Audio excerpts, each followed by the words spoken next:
కేంద్రంలో బీజేపీ ఓడిపోతుందని చెప్పి ప్రశాంత్ కిషోర్ అయితే చంద్రబాబు నాయుడుకి ఇన్ఫర్మేషన్ ఇచ్చారు. సో ఇందులో ఎంతవరకు వాస్తవం ఉందనేది మనతో చర్చించడానికి మనతో పాటు ఉన్నారు senior journalist political analyst CS Rao గారు. నమస్కారం సార్. నమస్తే సిరి.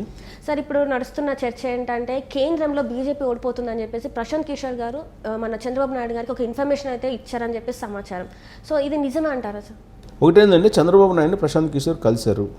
దాదాపు 2.5 గంటల నుంచి 3 గంటల వరకు వాళ్ళిద్దరి మధ్య ముఖాముఖి చర్చ అయితే జరిగింది. వాళ్ళిద్దరు కలిశారంటే డెఫినెట్గా రాజకీయపరమైన అంశాల గురించే ప్రస్తావనకు వచ్చి ఉంటుంది, మరొక అంశాలు వచ్చి ఉండవు. అది కూడా జాతీయ స్థాయి రాజకీయాలతో పాటు రాష్ట్ర స్థాయి రాజకీయాల గురించి కూడా చర్చ వచ్చి ఉంటుంది. ప్రత్యేకించి ప్రశాంత్ కిషోర్ ఈ మధ్యకాలంలో జాతీయ స్థాయిలో ఉండేటువంటి రాజకీయాల గురించే చర్చిస్తూ ఉన్నారు. ఆయన రాబోయేటువంటి రోజుల్లో బీజేపీకి ప్రత్యామ్నాయంగా ఒక కూటమిని ఏర్పాటు చేయాలి, నరేంద్ర మోడీని గద్దె దింపాలి అనేది ఆయన అల్టిమేట్ టార్గెట్గా పెట్టుకున్నారు ప్రశాంత్ కిషోర్. దాంట్లో భాగంగా ఆయా రాష్ట్రాల్లో ఉన్నటువంటి బలమైనటువంటి పార్టీలని ఏకం చేసేటువంటి ఆలోచనతో ఆయన ముందడుగులు వేస్తూ ఉన్నారు. అందుకే చంద్రబాబు నాయుడు కలిసిన సందర్భంగా ఆయన తెలుగుదేశం పార్టీకి ఇక నుంచి పనిచేయబోతున్నారా, అందుకే చంద్రబాబు నాయుడిని కలిశారా అనేటువంటి ఓ ప్రశ్నలు ఉత్పన్నమైనవి. జగన్మోహన్ రెడ్డితో డిటాచ్ అయిపోయి ఇక నుంచి చంద్రబాబు నాయుడుతో ఆయన ఉండే అవకాశం ఉంది, ఇలాంటివన్నీ కూడా వినిపించాయి. కానీ ఆయన ఏంటంటే జాతీయ స్థాయి రాజకీయాలను మార్చేటువంటి ప్రయత్నం, జాతీయ స్థాయిలో నరేంద్ర మోడీకి ప్రత్యామ్నాయంగా ఒక బలమైనటువంటి కూటమిని ఏర్పాటు చేసేటువంటి దిశగా అడుగులు వేస్తూ ఉన్నారు. అందులో భాగంగా ఆంధ్రప్రదేశ్ ఆయన వచ్చారనేది కూడా ఒకటి వినిపిస్తుంది. జాతీయ స్థాయిలో గుర్తింపు కలిగినటువంటి లీడరు చంద్రబాబు నాయుడు.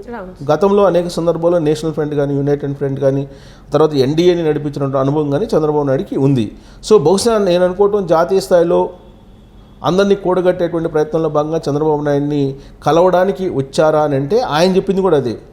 నేను చంద్రబాబు నాయుడిని కట్టసిగా కలవడానికి వచ్చాను, ఆయన సీనియర్గా ఉన్న లీడరు, సీనియారిటీ ఉంది, అందుకే నేను కలవడానికి వచ్చానని చెప్పారు తప్ప నేను రాబోయే రోజుల్లో తెలుగుదేశంతో పాటు కలిసి పనిచేస్తాను, లేదంటే తెలుగుదేశం మనకి రాజకీయ వ్యూహకర్తగా వ్యవహరిస్తాను అనేది చెప్పలా. ఎందుకంటే ప్రశాంత్ కిషోర్ ఎప్పుడో చెప్పేశారు, ఇక నేను రాజకీయ వ్యూహకర్తగా వ్యవహరించను ఏ పార్టీకి అని చెప్పి ఎప్పుడో చెప్పేశారు. చెప్పి ఆయన కొత్త పార్టీ పెట్టుకొని బీహార్లో పాదయాత్ర కూడా చేశారు. ఆల్ ఆఫ్ సడన్గా 2024 లోక్సభ ఎన్నికలకి 2025 జరగబోయేటువంటి బీహార్ అసెంబ్లీ ఎన్నికలు నేను దూరంగా ఉంటానని చెప్పి ఆయన ప్రకటించేశారు. ట్విట్టర్లో కూడా ట్వీట్ చేశారు. ఆ ట్వీట్ చేసిన మరుసటి రోజే చంద్రబాబు నాయుడు దగ్గరికి వచ్చారు. అంటే జాతీయ స్థాయిలో రాజకీయాల్ని ప్రభావితం చేయాలి అనేటువంటి ఒక ఆలోచనతో ఆయన ఉన్నారని చెప్పి మాకు ఒక అభిప్రాయానికి రావచ్చు మనం. సో అందులో భాగంగానే చంద్రబాబు నాయుడిని కలిశారేమో అని చెప్పి, చంద్రబాబు నాయుడిని కలిసిన సందర్భంగా జాతీయ స్థాయి రాజకీయాల గురించి ప్రస్తావించారు అని చెప్పి మనకు విశ్వసనీయంగా ఉండవల్లి వర్గాల నుంచి తెలుస్తోంది. ఏంటనంటే రాబోయేటువంటి ఎన్నికల్లో 2024 లోక్సభ ఎన్నికల్లో గతంలో మాదిరిగా నరేంద్ర మోడీ లేదంటే నరేంద్ర మోడీ హవా కొనసాగేటువంటి అవకాశం లేదు. ప్రత్యామ్నాయ కూటమి అధికారంలోకి వచ్చేటువంటి అవకాశం ఉంది. ఉత్తర భారతదేశంలో వాళ్ళ గనక బీజేపీ కనుక 100 సీట్లు రాకపోతే, కనీసం 100 సీట్లు రాకుండా తగ్గితే కనుక డెఫినెట్గా ప్రత్యామ్నాయ కూటమి రాబోయేటువంటి రోజుల్లో అధికారంలోకి వచ్చేటువంటి అవకాశం ఉంది. దక్షిణ భారతదేశంలో ఎక్కడా కూడా బీజేపీ బలంగా లేదు అనేటువంటి ఒక ఫీడ్బ్యాక్ చంద్రబాబు నాయుడుకి ఇచ్చినట్టు తెలుస్తుంది. ఆ ఫీడ్బ్యాక్ ఎందుకు ఇచ్చారు, ఇవ్వాల్సినటువంటి అవసరం ఏమొచ్చింది చంద్రబాబు నాయుడికి అని క్వశ్చన్ వేసుకుంటే, చంద్రబాబు నాయుడు యొక్క అవసరం ప్రత్యామ్నాయ కూటమికి ఉంది అని చెప్పి భావించి ఉండవచ్చు ప్రశాంత్ కిషోర్. అందుకే దేశ స్థాయిలో ఇప్పుడు ఉండేటువంటి పరిస్థితులని ఎక్స్ప్లెయిన్ చేసి బీజేపీ నుంచి డిటాచ్ చేయాలి చంద్రబాబు నాయుడిని, అందుకే పరోక్షంగా బీజేపీతో కలవాలి అనేటువంటి ఒక ప్రయత్నం జరుగుతుంది. ఎందుకంటే ఆల్రెడీ పవన్ కళ్యాణ్ తెలుగుదేశం పార్టీ, జనసేన రెండు కలిసే ఉన్నాయి, ప్రకటించారు. పొత్తు కూడా బీజేపీ కూడా పొత్తులోకి వస్తుందని చెప్పి ఆశిస్తున్నానని చెప్పి పవన్ కళ్యాణ్ అన్నారు. బహుశా రాబోయేటువంటి రోజుల్లో బీజేపీతో పొత్తు పెట్టుకుని ఎన్నికల ముందే ఎన్డీఏ కూటమిలో చేరతారేమో చంద్రబాబు నాయుడు అనేటువంటి ఒక ఆలోచనతోటే ప్రశాంత్ కిషోర్ చంద్రబాబు నాయుడు కలిసి ఉండడానికి అవకాశం ఉంది. ఎందుకంటే మూడోసారి కూడా నరేంద్ర మోడీ అధికారంలోకి వచ్చేటువంటి అవకాశం ఉంది, దేశంలో బీజేపీ అధికారంలోకి వచ్చేటువంటి అవకాశం ఉంది అనేది ఒక ప్రాపగండా కొన్ని సర్వేలు చెప్తూ ఉన్నాయి. సో దీంతో సహజంగా చంద్రబాబు నాయుడు లాంటి వాళ్ళు కూడా బీజేపీతో కలిసి వెళ్ళేటువంటి అవకాశం ఉంది. సో ఆ సర్వేలను నమ్మొద్దు మీరు. దేశవ్యాప్తంగా వ్యతిరేకమైనటువంటి గాలి వీస్తుంది నరేంద్ర మోడీకి, కాబట్టి ప్రత్యామ్నాయ కూటమి వచ్చేటువంటి అవకాశం ఉంది. దాంట్లో మీరు కీ రోల్ పోషించాలి అనేటువంటి ఒక సంకేతాలు ఇచ్చేటువంటి క్రమంలో ఉత్తర భారతదేశంలో కనీసం 100 స్థానాలు రాకపోతే బీజేపీకి రాబోయేటువంటి రోజుల్లో బీజేపీ అధికారంలోకి రాదు అనేటువంటి ఒక ఫీడ్బ్యాక్ ఇచ్చారని తెలుస్తుంది. దాంతోపాటు హిందీ బెల్ట్లో ఇప్పుడు బీజేపీ ఎక్కువగా బలంగా ఉంది, తూర్పు దక్షిణ రాష్ట్రాల్లో బలహీనంగా ఉంది, బలం పెరిగేటువంటి ఛాన్స్ లేదు బీజేపీకి. అని చెప్పారు. ఎక్కడెక్కడ రాష్ట్రాలు? బెంగాల్, పశ్చిమ బెంగాల్లో ఆల్రెడీ అక్కడ తృణమూల్ కాంగ్రెస్ ఉంది అధికారంలో, మమతా బెనర్జీ అధికారంలో ఉన్నారు, అక్కడ బలంగా ఉంది తృణమూల్ కాంగ్రెస్. అలాగే ఒడిశాలో ఆల్రెడీ బీజేపీ తోటి ఉన్నారు అక్కడ ఉండేటువంటి పార్టీ. అయినా కానీ రాబోయేటువంటి రోజుల్లో ఆ పార్టీ కూడా కొంచెం దూరం అయ్యేటువంటి అవకాశం ఉందనేది ప్రశాంత్ కిషోర్ ఇచ్చినటువంటి ఫీడ్బ్యాక్. ఇక ఏపీ, ఆంధ్రప్రదేశ్లో కానీ, తమిళనాడులో కానీ, కర్ణాటకలో కానీ, కేరళలో కానీ బీజేపీ బలహీనపడింది అనేది ప్రశాంత్ కిషోర్ చెప్పేటువంటి ఒక మాట చంద్రబాబు నాయుడుకి ఇచ్చినటువంటి ఒక ఫీడ్బ్యాక్ అని చెప్పి ఇప్పుడు రాజకీయ వర్గాల్లో చర్చ జరుగుతుంది. కర్ణాటకలో ఆల్రెడీ అధికారాన్ని కోల్పోయింది. సో తెలంగాణలో ఆల్రెడీ అది 8 స్థానాలకు పరిమితమైంది మొన్న అసెంబ్లీ ఎన్నికల్లో. ఈసారి కూడా అంత బలం ఉండేటువంటి అవకాశం లేదు. తమిళనాడులో అసలు లేదు. సో ఏపీలో అసలు లేదు బీజేపీ.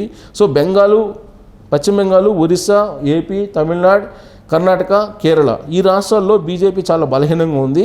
సో కాంగ్రెస్ బీజేపీ ముఖాముఖి పోరులో కాంగ్రెస్ కనీసం 30% సీట్లు ఇక్కడ కనుక గెలుచుకుంటే, అంటే దేశవ్యాప్తంగా కనుక 30% సీట్లు కనుక గెలుచుకుంటే కనుక అప్పుడు అధికారంలోకి వచ్చేటువంటి అవకాశం ఉంది. ఒకటి.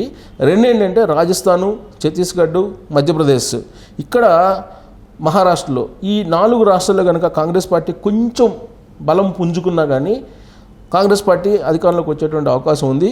యూపీ, బీహార్, ఢిల్లీ రాష్ట్రాల్లో విపక్షాలు ఆధిక్యం పెంచుకునేటువంటి అవకాశం కూడా ఉంది.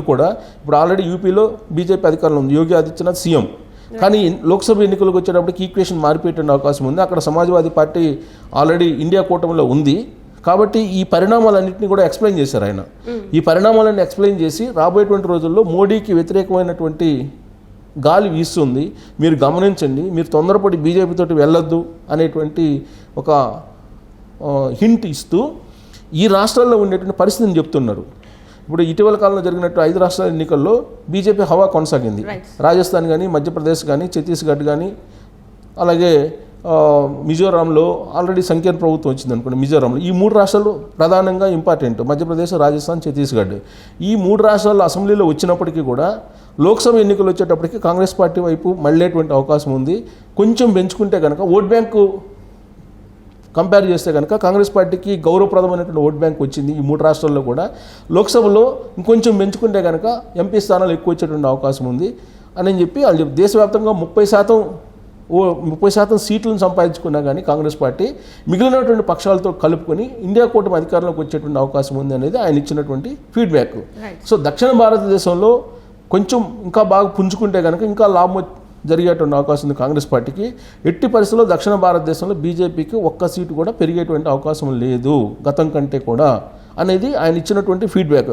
ఇలాంటి సందర్భంలో మీరు ఇండియా కూటమికి దగ్గర అయితే రాబోయేటువంటి రోజుల్లో నరేంద్ర మోడీని గద్దె దించవచ్చు అనేటువంటి ఒక ఫీడ్బ్యాక్ ఇచ్చారని చెప్పేసి ఒక రాజకీయ వర్గాల్లో జరుగుతున్నటువంటి చర్చ. అందుకే ప్రశాంత్ కిషోర్ వచ్చారు, ఉండవల్లి వచ్చి చంద్రబాబు నాయుడు కలిశారు అని చెప్పి తెలుస్తుంది. చంద్రబాబు నాయుడు కలవడానికి లోకేష్ ద్వారా లైజనింగ్ చేసుకొని ప్రశాంత్ కిషోరే వచ్చాడు అనేది కూడా వినిపిస్తుంది. ఎందుకంటే బీహార్కు సంబంధించి బీహార్ రాష్ట్రంలో ఉండేటువంటి అక్కడ రాజకీయాలను కనుక గమనిస్తే బీహార్లో అక్కడ ఉండేటువంటి నితీష్ కుమార్ సీఎం.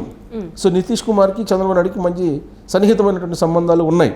సో పైగా ఈయన ఈసారి బీజేపీ కాకుండా నితీష్ కుమారే అక్కడ రావాలనేది కోరుకుంటున్నాడు ప్రశాంత్ కిషోర్. సో బీజేపీ కాకుండా ఎవరు వచ్చినా పర్లేదు అనేది ప్రశాంత్ కిషోర్ యొక్క ఆలోచనగా ఇప్పుడు ఉంది. ఆయన ఆ మేరకు అడుగులు వేస్తున్నారు. సో అందుకు లోకేష్ ద్వారా లోకేష్ని కలుపుకొని ఆయన వచ్చాడు చంద్రబాబు నాయుడిని కలవడానికి, జస్ట్ కట్టసి మీటింగ్ అని చెప్పి ఆయన చెప్తున్నాడు. సో తన టీం అయితే వైఎస్ఆర్ కాంగ్రెస్ పార్టీ పనిచేస్తుందని కూడా ట్వీట్ చేశారు. మళ్ళీ ఆయన వెళ్ళిన తర్వాత చంద్రబాబు నాయుడు మీట్ అయ్యి వెళ్ళిపోతూ ఐపాక్ ఒక ట్వీట్ చేసింది వెళ్ళిపోయిన తర్వాత, నేను జగన్మోహన్ రెడ్డితో ఉన్నాం, జగన్మోహన్ రెడ్డికి రాజకీయ వ్యూహాలను రచిస్తున్నాం అని చెప్పి. ఆల్రెడీ ఇప్పుడు జగన్మోహన్ రెడ్డికి ప్రశాంత్ కిషోర్ యొక్క శిష్యుడే రాజకీయ సలహాలు సూచనలు ఇస్తున్నారు. ఆయన ఋషిరాజ్ సింగ్. అలాగే ప్రశాంత్ కిషోర్ టీంలో సహచరునిగా గతంలో ఉన్నటువంటి రాబిన్ శర్మ తెలుగుదేశం పార్టీకి వ్యూహకర్తగా కూడా ఉన్నారు. సో కాబట్టి ఇప్పుడు ఆయన దేశ రాజకీయాల గురించి చర్చించడానికి చంద్రబాబు నాయుడు దగ్గరికి వచ్చారనేది ఒకటి వినిపిస్తుంది. రాబోయేటువంటి రోజుల్లో ఇట్టి పరిస్థితుల్లో నరేంద్ర మోడీ 3వసారి పీఎం అయ్యేటువంటి అవకాశం లేదు, ఎదురుగాలు వీస్తుందని చెప్పి హింట్ ఇవ్వడానికి చంద్రబాబు నాయుడుకి వచ్చారని రాజకీయ వర్గాల్లో నడుస్తున్నటువంటి చర్చ. ఇది వాటి చర్చ. ఒకవేళ పీకే స్ట్రాటజీస్ కనుక పనిచేస్తే చంద్రబాబు నాయుడు గారు బీజేపీలోకి వెళ్తారా వెళ్ళరా అనేది అయితే తెలుస్తుంది. సో ఇది తెలియాలంటే మనం ఇంకొంత సమయం మాత్రం వేచి చూడాల్సిందే. Thank you.